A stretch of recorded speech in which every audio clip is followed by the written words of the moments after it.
My name is Toby. I'm Patrick. And I'm Lucas. And today we are going to be telling you more about online school. This year may be a little bit different because you'll be doing online schooling. Online school will be different from normal school because you'll be learning everything from the computer at home. This means it'll all be shared through the internet and you'll be able to access it at any time you want. But don't worry, you'll all do great. We are going to be telling you about the new rules in school this year. Like your desks are going to be separated so you can maintain distance from others. Always keep everything you brought from home to yourself. We understand that sharing is caring, but we want to make sure everyone is safe at these times. Remember to always wash your hands before and after meals at school and use hand sanitizer when possible. Hi, my name is Liam. My name's Eva. And I'm Owen, and I'm going to explain why we have to stay socially distant in the classroom.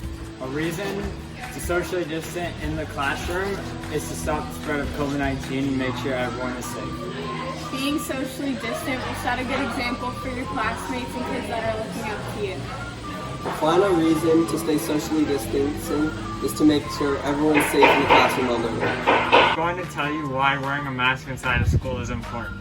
Make sure you are wearing a mask inside of school or when you are around other people. By wearing a mask, you keep yourself safe and everyone around you safe. Make sure you're always wearing your masks. Masks are not something to be shared with other kids and should be kept to yourself. Hi, my name's Eva. My name's Rowan. And I'm Samantha. Here are some tips and tricks to stay focused during online school. Make sure to be in a quiet place with no distractions. Your room or a kitchen table works. Make sure you have enough breaks in between classes. And make sure you have all the supplies you may need to accomplish the tasks your teacher asks. Always make sure you have enough rest. Sleep is very important during the school year.